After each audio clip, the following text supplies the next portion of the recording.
बात है।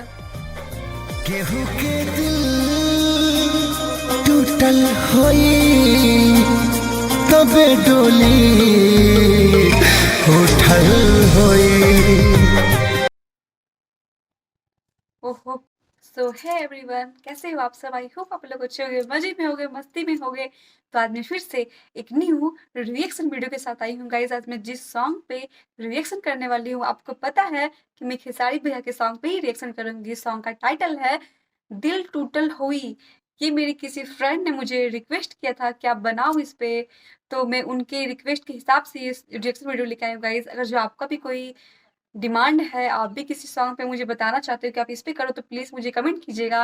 अब मैं बिना लेट किए हुए वीडियो करती हूँ प्ले। उससे पहले अगर जो आप मेरे चैनल पे नए हो तो प्लीज़ गाइस चैनल को सब्सक्राइब कर दीजिए, वीडियो को लाइक कर दीजिए, बेल आइकन को प्रेस कर दीजिए ताकि मेरी सारी नई नई वीडियो की नोटिफिकेशन आप तक पहुँच पाए गाइस। तो मैं बिना टाइम वेस्ट किए वीडियो करती हूँ प्ले। देखते हैं कैसा ये सॉन्ग। इसका टाइटल से लग रहा है ये सैड सॉन्ग है।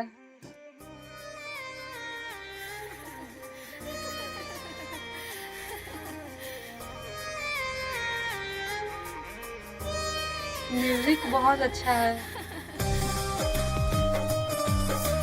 हर हर महादेव।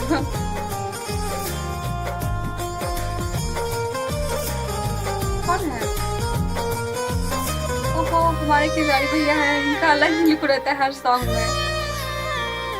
केहू रोए केहू हंसे केहू के आज घर बसे। हाँ हाँ केहू रोए ना मतलब फुल वाला सॉन्ग है, केहू दिल को। हंसे केहू के आज घर बसे।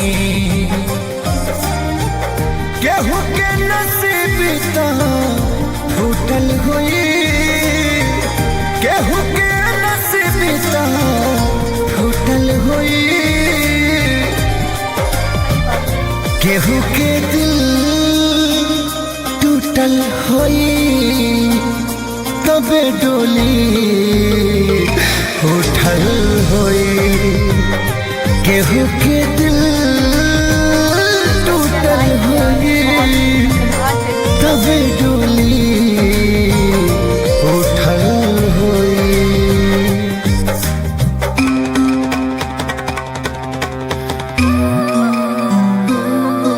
ये म्यूजिक मुझे बहुत अच्छी लगी गाइस। गॉड सुनिएगा।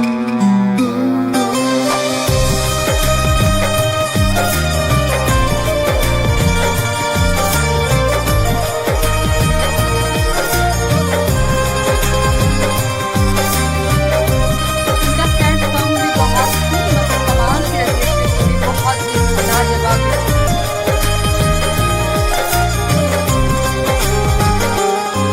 केहू सजाता संवारता केहू प्यार के मार से मारता। जुदाई के राग में जरता भीतरे भीतरे आह भरता।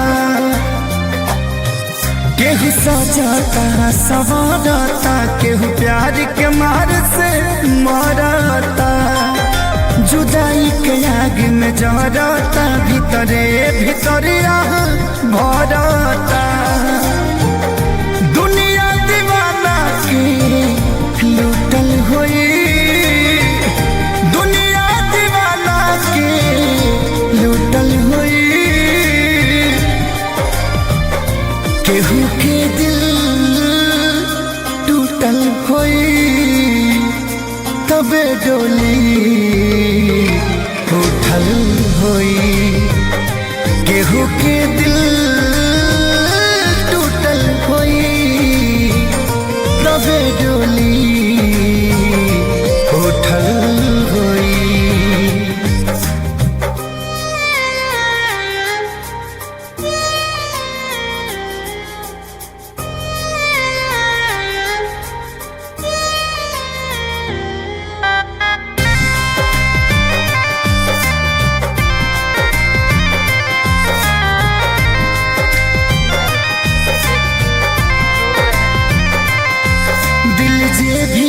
मोरी दुखावता बड़ी ओकर मजा आवता न लाज हराबा अखिया में खेसारी से आँख मिलावता दिल जे भी मोरी दुखावता बड़ी ओकर मजा आवता न लाज हराबा अखिया में खेसारी से आँख मिलावता अरे मोर बीनी सा जुटल होई अरे मोर बीनी सा जुटल होई केहू के दिल टूटल होई तबे डोली उठल होई केहू के दिल टूटल होई तबे डोली उठल होई केहू के दिल टूटल होई तबे डोली उठल होई क्या ending था।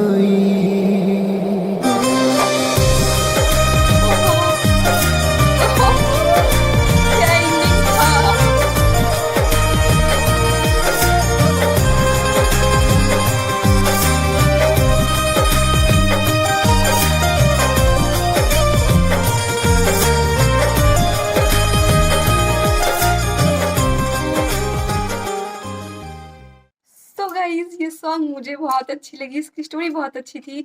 इसीलिए पता है गाइज हमेशा मतलब ये बात बोला जाता है कि अगर प्यार करते हो तो प्यार का इजहार करो, वरना बहुत लेट हो जाएगी, हाथ से बात निकल जाएगी। तो जिससे आप पसंद करते हो, जिससे आप प्यार करते हो, प्लीज़ गाइज लेट मत करो, उसे आप बता दो कि आप उसे प्यार करते हो। इसकी स्टोरी की एंडिंग बहुत अच्छी थी, मुझे बहुत अच्छी लगी गाइज। मैं तो सोच रही थी कि इसका एंडिंग कुछ और ही होने वाली है, बट एंड मोमेंट पे बहुत ही अच्छी इसकी एंडिंग हुई, मुझे बहुत अच्छी लगी गाइस। आपको मेरी रिएक्शन कैसी लगी प्लीज़ गाइस कमेंट कीजिएगा। अगर आपको किसी और सॉन्ग पे रिएक्शन चाहिए आप मुझे वो भी कमेंट कर सकते हो गाइस प्लीज़। अभी मैं थोड़ी नई हूँ तो आप लोग मेरा सपोर्ट कीजिए, आप लोग कमेंट करते हो तो मेरा थोड़ा सा मोटिवेशन बिल्टअप होता है गाइज, आप समझ सकते हो मैं भी नई हूँ। आप लोग प्लीज़ मुझे कमेंट कीजिएगा किस सॉन्ग पे आपको रिएक्शन चाहिए हो। अगर मेरी रिएक्शन अच्छी लगी हो तो मेरे चैनल को सब्सक्राइब कर दीजिएगा, वीडियो को लाइक कर दीजिएगा, बेल आइकन को प्रेस कर दीजिएगा। तो मिलती हूँ गाइज नेक्स्ट वीडियो में, तब तक अपनी फैमिली का अपना ख्याल रखिएगा। Bye bye, take care.